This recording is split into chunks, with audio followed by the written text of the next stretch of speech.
অপমানের উচিত শিক্ষা অপমান নয়, এমন কিছু করে দেখাও যেন সে নিজেই নিজের কাছে ছোট হয়ে যায়। নিজেকে ভালোবাসতে শেখো, তোমার জন্য তুমি নিজেই যথেষ্ট।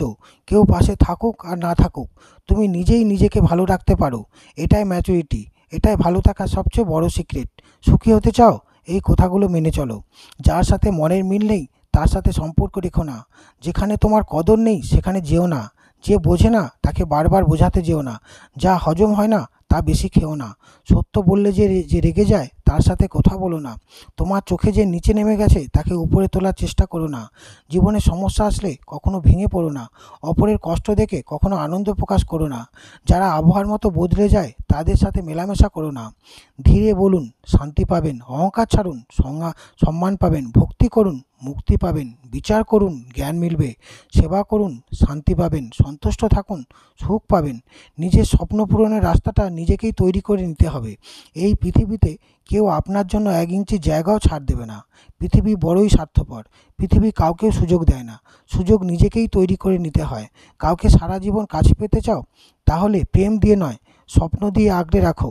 কারণ প্রেম একদিন হারিয়ে যাবে, কিন্তু বন্ধুত্ব কোনো দিন হারায় না। যখন বন্যা আসে তখন মাছেরা পিঁমড়েদের খায়, কিন্তু যখন জল শুকিয়ে যায় তখন পিঁমড়েরা মাছেদের খায়। জীবন সকলকেই সুযোগ দেয়, শুধু সেই মুহূর্তের জন্য অপেক্ষা করতে হয়। কাউকে ধোঁকা দিতে পারলে ভেবো না সে বোকা ছিল, মনে রাখবে সে তোমাকে বিশ্বাস করেছিল যার যোগ্য তুমি ছিলে না।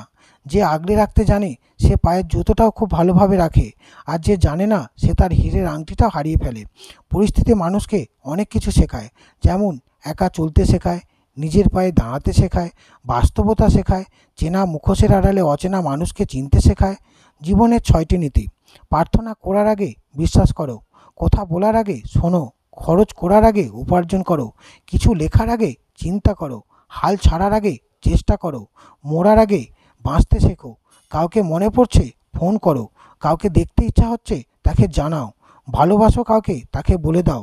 কারণ আগামী 5 মিনিট পৃথিবীতে বেঁচে থাকবে কিনা জানো না। অপূর্ণতা নিয়ে দুনিয়া ছাড়তে নেই, কাউকে কথা বলার জন্য বাধ্য করো না। এটা মনে রাখবে, যার কাছে তুমি যতটা মূল্যবান সে তোমাকে ততটা গুরুত্ব দেবে। খাবার যতই দামি হোক, পচে গেলে যেমন মূল্য থাকে না, ঠিক সেই রকম শিক্ষা যতই থাকুক, মনুষ্যত্ব বোধ না থাকলে সে শিক্ষার কোনো দাম নেই। চোখ পৃথিবীর সব কিছু দেখতে পায়, কিন্তু চোখের মধ্যে যখন কিছু ঢোকে সেটা দেখতে পাওয়া যায় না। ঠিক সেইভাবেই মানুষের অন্যের সব রকম দোষ দেখতে পায়, কিন্তু নিজের দোষ কখনো দেখতে পায় না। পুরনো হলেও কখনো গাছ কেটো না, ফল দিতে না পারলেও ছায়া দেবে। মা বাবা বৃদ্ধ হলেও কখনো অবহেলা করো না, টাকা পয়সা না দিতে পারলেও দুহাত ভরে আশীর্বাদ দেবে। চুপ থাকলে দাম বেড়ে যাবে, কথা কম বললে সবাই আপনাকে গুরুত্ব দেবে। যত কথা কম বলবেন আপনার কথাটা মূল্যবান হয়ে যাবে। সবাই একদিন বলবে, ও কি বলে দেখো। সব সময় যদি বকর বকর করতে থাকেন আপনার কথায় মূল্যায়ন থাকবে না। তাদের থেকে দূরে থাকো যারা তোমাকে ছোট্ট করে, যারা তোমাকে মিথ্যা বলে, যারা তোমাকে ব্যবহার করে, যারা তোমাকে অসম্মান করে। যে আজ তোমাকে অবহেলা করছে, গুরুত্ব দিচ্ছে না, ধৈর্য ধরো, একদিন তোমাকেই তার সবচেয়ে বেশি প্রয়োজন হবে। একটা মোমবাতি দিয়ে যেমন 1000টি মোমবাতি জ্বালানো যায়, ঠিক তেমনই সুখ ভাগ করলে কমে না, বরং বাড়ে। কখনোই কারোর কাছে নিজের কষ্টগুলো প্রকাশ করো না। হয়তো সে আপনাকে সামনে সান্ত্বনা দেবে, কিন্তু আপনার পেছনে আপনাকে নিয়ে উপহাস করবেই। জীবনে কখনোই নিজের অযোগ্যতার উপর অহংকার করো না। মনে রেখো, পাথরও যখন জলে পড়ে যায় নিজের ওজনের জন্যই ডুবে যায়। তো বন্ধুরা, যদি ভিডিওটা ভালো লাগে তাহলে একটা লাইক আর শেয়ার মনে করে করবেন।